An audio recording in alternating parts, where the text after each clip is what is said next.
What if your family lied to wipe you from their perfect holiday? I'm Sienna, 35 years old, standing in my Boston apartment, 4th of July fireworks exploding outside. When my mother's text struck, barbecues cancelled, power outage. Stay home. My twins, Lila and Ezra, 7, had poured their hearts into painting star-spangled banners for their grandparents' party, their joy now crushed. I lowered the jazz on my speaker, ready to pivot with hot dogs and glow sticks, but my phone flashed with my sister Ivy's YouTube livestream, my parents, aunts, cousins, laughing around a table piled with ribs, flags waving under a starry sky. My coffee mug slipped, shattering on the floor, tears burning as their celebration mocked me. They didn't just exclude me and my kids, they broadcasted a lie for all to see. The apartment grew still, the distant boom of fireworks a bitter echo of the warmth I'd been denied. Lila and Ezra were at a neighbor's, spared this hurt, their banners folded on the counter, red and blue paint smeared like my trust. I sank onto the couch, Ivy's live stream looping, her voice chirping about family love. My mother, Elaine, carved watermelon, her smile bright, my father, Howard, flipped burgers, chuckling. Aunt Nora hung a flag, cousins toasted beers, and Ivy's daughter, Chloe, 4, danced in a sparkly skirt, cheered by all. My twins, Lila with her shy poems, Ezra with his boundless questions, were erased, as if they'd never belonged. I paused the stream, my breath uneven, glass shards underfoot reflecting my fractured heart. Why invent a power outage? What were they hiding? This is my story of unmasking their betrayal and finding true family. Ever been erased by those you love? Share below, I'm here. The pain wasn't new, but it pierced sharper now, tearing through the fragile excuses I'd stitched to hold my heart together. Growing up in Jamaica Plain, our brownstone was my refuge. Its creaky porch and ivy-clad walls a canvas for my dreams. I wanted to be a poet, my notebooks brimming with verses, my pen dancing under the soft glow of a desk lamp. At 15 years old, I entered a city poetry contest, my poem about a Boston winter earning second place and a $100 prize. I rushed home, clutching the certificate, my voice trembling as I read my lines to my parents. My mother, Elaine, barely looked up from her coffee. Poetry's a nice hobby, Sienna, but libraries are practical. My father, Howard, nodded. Ivy's the creative one, her vlogs are going places. I stood frozen, my certificate crumpling in my hand, as Ivy, then 9, twirled in the living room, filming a dance clip with a toy camera, my parents clapping like she'd won an Oscar. I retreated to my room, tears falling, and shelved my poetry, enrolling in library science to please them, convincing myself family meant sacrifice. The sacrifices piled up, each one heavier than the last. At 23, a junior librarian, I sent $12,000 from my savings when my parents' bookstore hit a rough patch, debt stacking, utilities unpaid, forgoing a new coat to keep their dream alive. My mother called me our anchor, her voice warm, but her eyes were on Ivy, then 17, who'd dropped out of high school to build her brand. They bought her a $5,000 editing suite, calling it an investment in her future. I confronted them, my voice shaking. Why does my money go to Ivy's dreams? My father shrugged. She's got potential, Sienna. You're stable. The words stung, but I swallowed them, telling myself I was the family's foundation, my role to lift them up. At 26, I poured my heart into my mother's 55th birthday, stringing fairy lights across the backyard, baking her favorite cherry pie, and scrubbing the house until midnight. I fell asleep on the porch, exhausted but proud, only to hear Aunt Nora tell cousins the next day, Ivy made it unforgettable. Ivy, who'd only posted a shaky vlog, basked in the praise, her smile wide as relatives clapped. I stood in the kitchen, washing dishes, my throat tight, feeling like a shadow cast by her light. My best friend from high school, Maya, saw me wiping tears and pulled me aside. Sienna, they're blind to you. You deserve better. I brushed it off, clinging to the idea that family was worth the pain, but her words lingered, a quiet rebellion in my heart. When my father had a heart attack at 61, I took unpaid leave, cooking his meals, managing his meds, my hands raw from washing his dishes. Ivy visited once, filming a family update for her YouTube channel, then jetted off for a brand deal in New York. When you recovered, he hugged Ivy, his voice thick. Your videos gave me strength. I stood in the hospital hallway, my months of care invisible, my chest hollow. The favoritism wasn't just about me, it hurt my twins, Lila and Ezra, too. Lila, 7, wrote a poem for my mother's fridge, a delicate sketch of a moonlit tree, but it was replaced by Chloe's crayon scribble, my mother cooing, Chloe's a little artist. Ezra's science fair, where he'd built a model rocket, was skipped for Chloe's dance recital, my parents citing time constraints. Lila's small voice broke my heart one evening. Why don't they like our things, Mommy? I hugged her, tears falling, vowing to protect them from this rejection, my resolve hardening. The slights kept coming, each one a brick in a wall of resentment. Last Christmas, I planned a family dinner, spending hours roasting a turkey, setting the table with care. Ivy arrived late, filming a holiday vlog, and my mother praised her creative spirit while my meal went unmentioned. I found Maya's old number and called her, my voice low. You were right, they don't see me. She sighed, Sienna, you're enough. Stop letting them dim you. Her words echoed as I watched Ivy's latest YouTube video, showing a new studio funded by family support. My parents had asked for $8,000 for bookstore repairs months earlier, and I'd sent it, canceling a zoo trip for Lila and Ezra. I called my mother, my voice steady. Was my money for Ivy's studio? She laughed it off. Don't be so dramatic, Sienna. I hung up, the hope of fairness fading, each ignored poem, dismissed effort, and sidelined child fueling a fire I could no longer suppress. The 4th of July livestream would be the spark that set it ablaze. The 4th of July livestream cracked my world open, their laughter a taunting echo that wouldn't fade. I stood in my Boston apartment, the shattered coffee mug at my feet, each shard a jagged reminder of being pushed aside.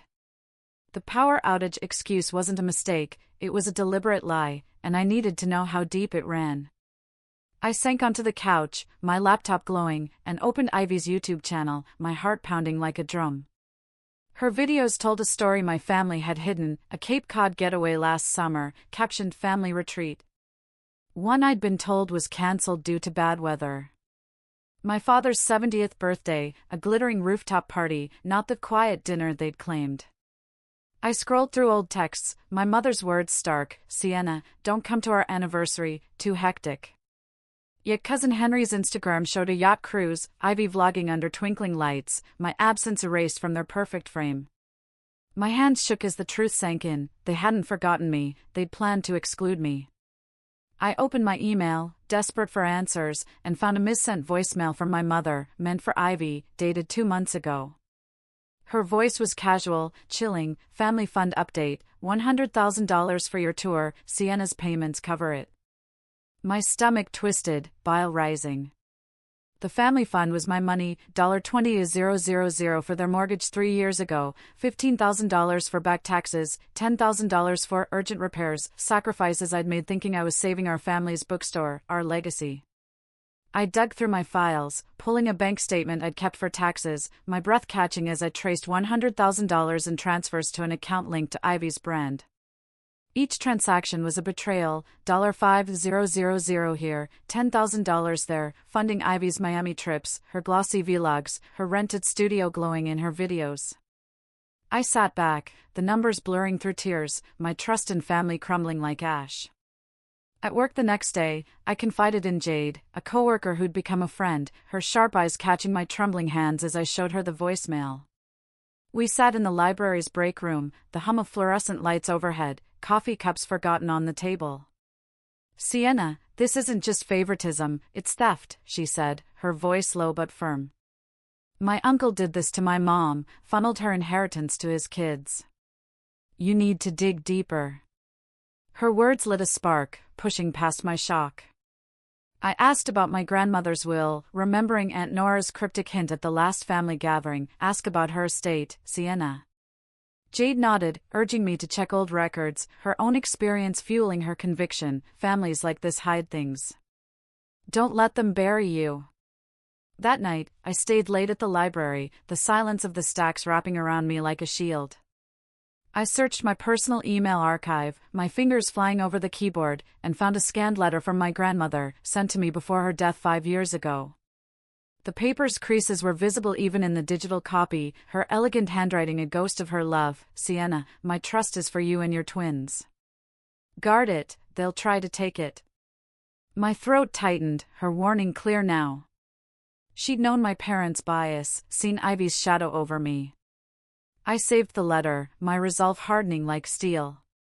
This wasn't just about money, it was about my place, my kids' future, my right to be seen.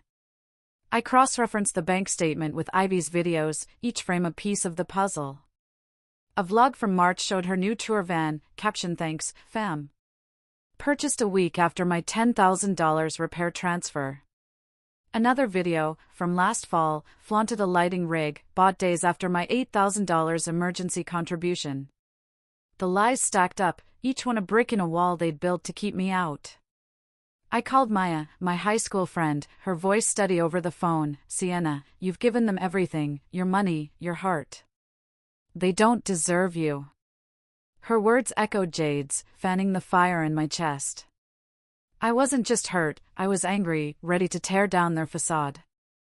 The next morning, I compiled my evidence, bank transfers, texts, Ivy's videos, the voicemail, my grandmother's letter. I recorded a note on my phone, my voice steady, I'm done being their doormat. This ends now. The Boston skyline outside my window was dark, the fireworks long gone, but a new light burned within me. I wasn't their ghost anymore, I was a mother, a poet, a woman who'd been wronged. I planned to confront them at Aunt Nora's post-4th of July party, where they'd be gathered, their guards down. Lila and Ezra deserved a family that saw them, and I'd fight to give them that, no matter the cost. The truth was my weapon, and I was ready to wield it. I'd waited for this moment, my evidence a burning weight in my hands, ready to shatter the lies that had kept me invisible. Aunt Nora's post-4th of July party in her Beacon Hill townhouse was the perfect stage. Lanterns casting a golden glow, the air thick with barbecue and jasmine, relatives laughing over sangria, oblivious to the storm I carried. I stood by a Bluetooth speaker in the crowded parlor, my phone queued with the voicemail, bank statements tucked in my bag, Jade nearby managing a family group chat. Lila and Ezra played in the garden, their giggles drifting through the open window, grounding me. My parents arrived, their smiles smug, my mother patting my arm. Sienna, let's move past the 4th, okay? Ivy sauntered in, cradling Chloe, her smirk sharp. You're so intense, sis. My heart pounded, but I was done being their shadow. This was for my twins, for me. I raised my voice, cutting through the chatter. Everyone, I'm Sienna, and I need you to hear this. I gave $100,000 to a family fund to save our bookstore, but my twins were banned from the 4th of July, and my money funded Ivy's tour. Listen. I pressed play, my mother's voicemail crackling through the speaker. Family fund update, $100,000 for your tour, Sienna's payments cover it. The room froze, sangria glasses pausing midair, gasps slicing the warmth. My father's face drained of color, his voice a roar. That's a lie. My mother crumpled into a chair, sobbing. Sienna, why are you doing this? Ivy lunged toward the speaker, her eyes wild. You're jealous, you've always been. I stepped forward, unflinching, and held up the bank statements, my voice steady. My money, $100,000, went to your brand, Ivy. Not the bookstore. Here's the proof. I handed copies to Cousin Henry, who scanned them, his jaw tightening. She's right, I saw Ivy's studio. Aunt Nora clutched her necklace, whispering, they told us it was savings. The chat on Jade's phone lit up, cousins typing, unbelievable.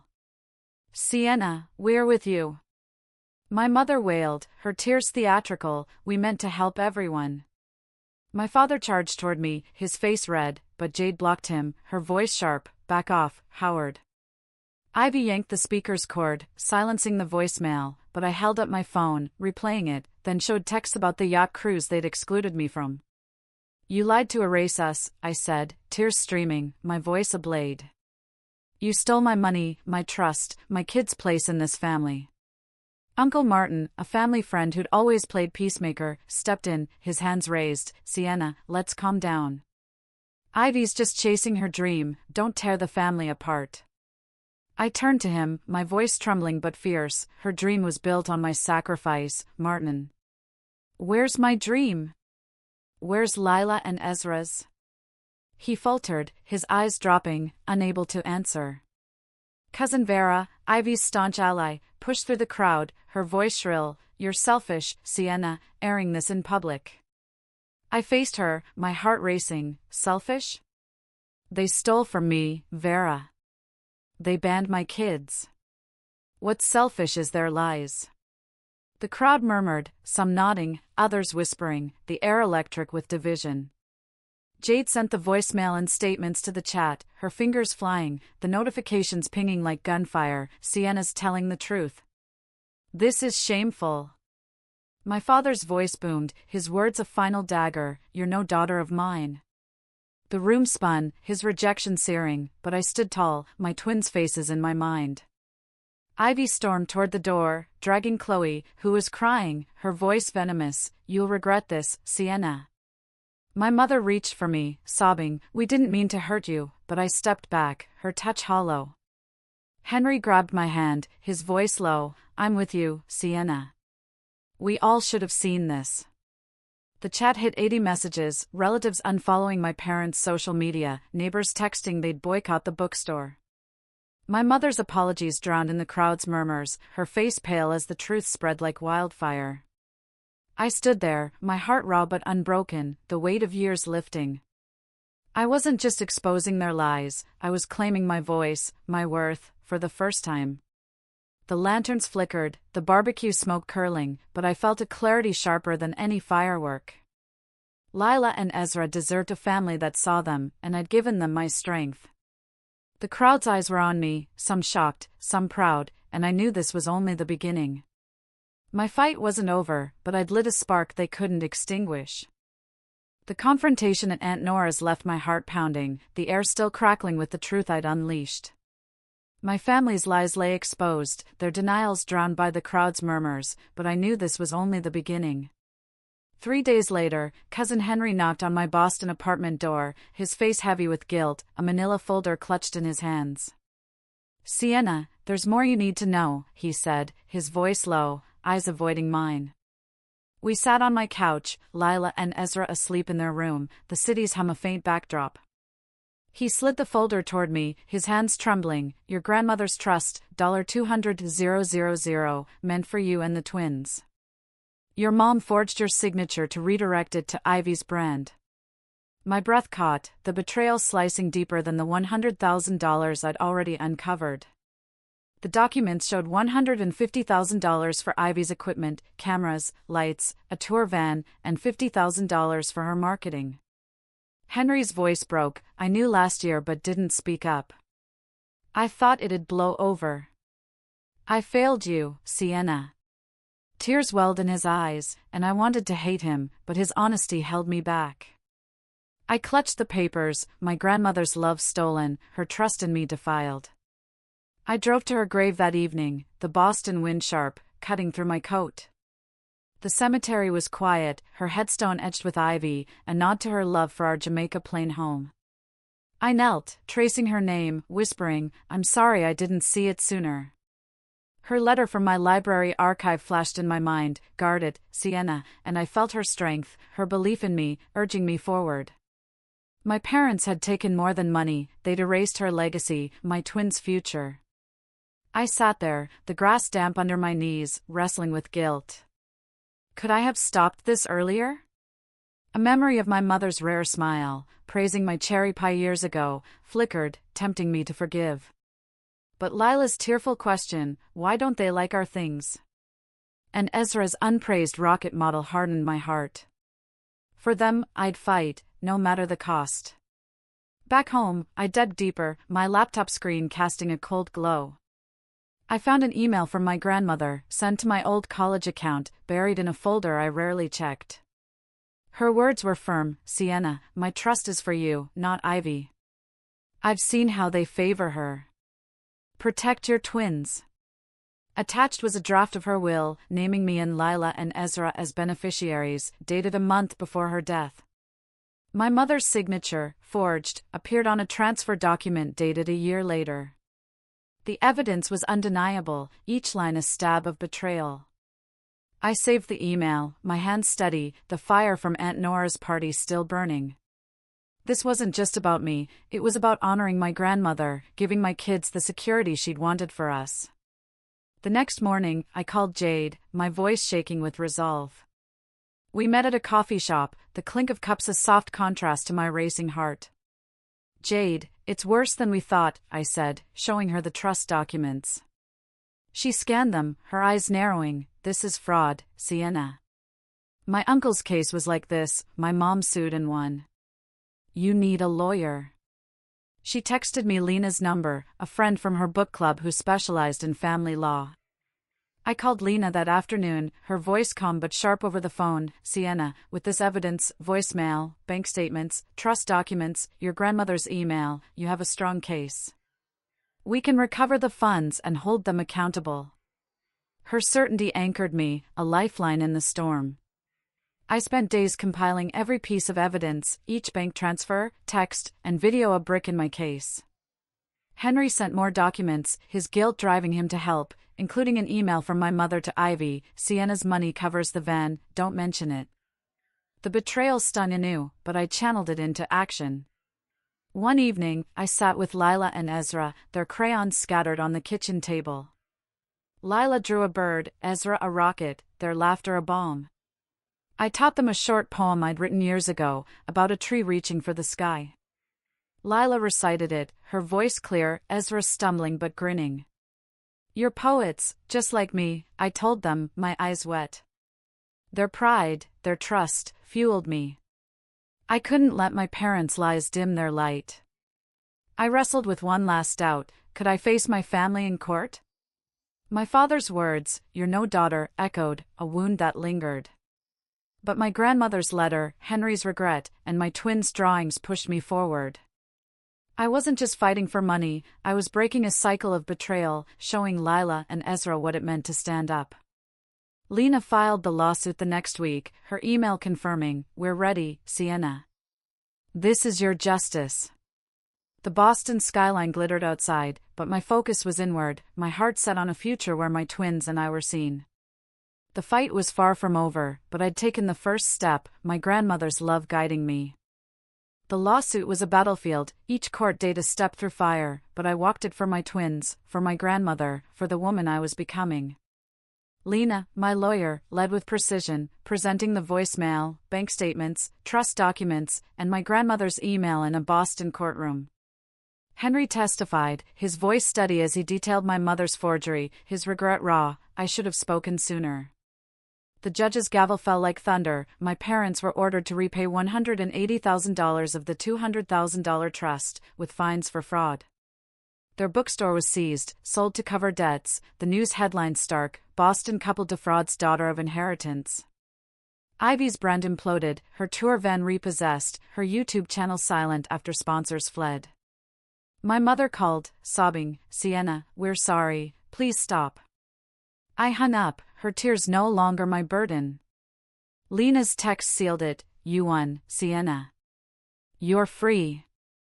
I left Boston behind, the city's weight too heavy with memories of betrayal. With the recovered funds, I bought a bungalow in Savannah, its wide porch open to jasmine-scented air, the sunsets painting the sky in hues of peach and gold. On moving day, I stood in the backyard, a small fire pit glowing, and burned the last of my family's mementos, photos of us at Cape Cod, my mother's handwritten notes, Ivy's old vlog flyers. The flames curled, ashes drifting like my old hopes, a final release. Lila and Ezra watched, their eyes wide, and I knelt beside them, this is us starting new, okay? They nodded, Lila clutching a sketchbook, Ezra holding a toy rocket, their trust in me a warmth stronger than the fire. In Savannah, I rebuilt, not just a home but a life. I started a poetry workshop for kids at a local community center, a sunlit room with wooden tables and shelves of books. Lila and Ezra joined, their pencils scratching alongside other children, their laughter filling the air. Lila wrote a poem about a bird soaring free, her voice soft but sure as she read it aloud. Ezra's poem was about a rocket piercing the stars, his grin wide as the class clapped. I taught them to weave words, to find their voices, just as I was rediscovering mine. One evening, I pulled out my old poetry notebook, its pages yellowed, and read a poem I'd written at 20 about a river carving its own path. The words felt alive again, my pen itching to create. The community embraced us, their warmth a stark contrast to my family's coldness. At a Savannah Arts Festival, I organized a poetry reading, the park strung with fairy lights, the air buzzing with chatter. Lila and Ezra stood on a small stage, reading their poems to a crowd of neighbors, their faces glowing under the lights.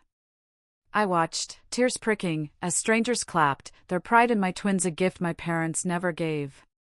Jade flew in from Boston, raising a glass of sweet tea, to family who sees you, Sienna. We toasted, the clink of glasses a promise of new beginnings. A local teacher, Ms. Harper, joined us, offering to fund a second workshop, Your Passion's Infectious, Sienna. I smiled, my heart full, the poet I'd buried finally free. My parents sent letters, pleading for forgiveness, their handwriting shaky, we were wrong, Sienna. Let's rebuild. Ivy texted, her words bitter, you ruined everything. I burned the letters, deleted the texts, their voices no longer my chains. Henry visited, bringing Lila a leather journal, Ezra a model rocket, his apology quiet but sincere, I'm proud of you, Sienna. I hugged him, his support a bridge I'd keep, but I didn't need their validation. My worth wasn't in their eyes, it was in the life I'd built, the love I gave my twins, the poems I now wrote under Savannah's stars. One night, I stood in my garden, the jasmine heavy, the sky a canvas of constellations. I thought of my grandmother, her trust now securing Lila and Ezra's future, her love a light that never faded. I'd broken the cycle of betrayal, not just for me but for them, showing them family isn't blood, it's who lifts you up, who sees your spark. I opened my notebook, writing a new poem about a woman rising from ashes, her voice a fire no one could dim. The words flowed, each line a piece of me, reclaimed. My journey wasn't easy, but it taught me boundaries are strength, letting go is freedom. If you fought for your worth, if you've redefined family, share your story below, I'm listening. Like, subscribe, and join me in celebrating the courage to rise. Thank you for being here.